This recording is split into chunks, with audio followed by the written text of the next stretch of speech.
So I bought this drum set off Craigslist for 150 bucks. This is a Cortley from like the late 70s. This is a made in Taiwan beginner's drum kit that kids would just kind of get as their first drum kit. And it came with cymbals that were worth 150 bucks alone, so I thought, why not? And now that I had the kit, I was thinking, let's do a video on it and see how it sounds fresh from the barn, and then we're gonna tune it up, put on some new heads, and see how they sound. Here we go.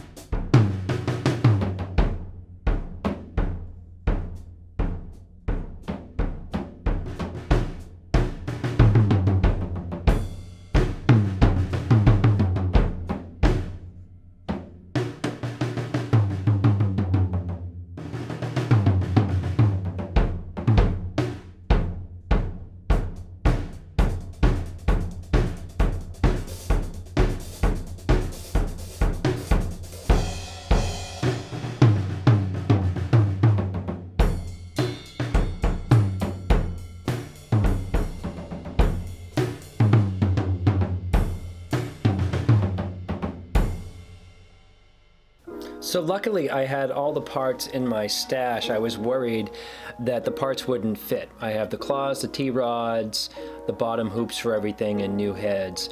I was worried the parts wouldn't fit because some kits made in Japan use a different sort of metric of rods to use and inserts, so it could be kind of a disaster when you get a made in Japan kit if you don't have the right parts. I use felt strips, and for the bass drum I have sort of an old kind of really thin Rogers Ambassador-ish Rezo head, and I have a Evans EMAD which has this foam muting thing going on with it. These can make any drum set sound pretty half decent, or any bass drum half decent. The other heads for the snare, I got new wires. I got an Emperor and an Ambassador, which is odd, I know. I have black dots for the bottom, which is all I have. And I have some pinstripes for the tops, and I find that this combination can get a half decent sound.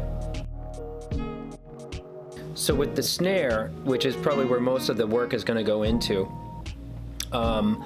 it's actually, the snare drum isn't really a Cortley, it's coming from something else. This is a spin-off. This is a cheap spin-off of an old Gretsch. The snare throw mechanism is an old sort of Gretsch micro strainer ripoff, and I had a tricky time tuning the snare drum, but it got sort of half decent. It was okay, but you'll find all kinds of crazy stuff when you buy these kits that people just they have no idea what they're doing. Neither did I when I started out, but that was a drill bit.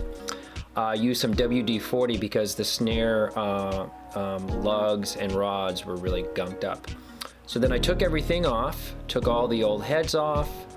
I put the black dots on the bottom to get a half decent reso, and I put the pinstripes on top.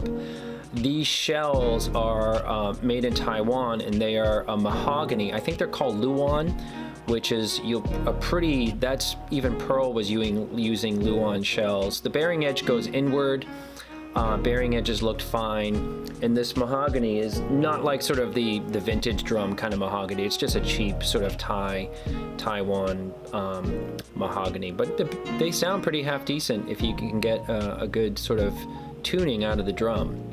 And I kind of was tuning as I was going. The bass drum came out pretty good, except for I didn't notice that one lug insert was missing its insert, so I had one dead lug on the thing, but it came out okay. I don't like a lot of muffling on my bass drum, and I was sort of pleased with how it came out.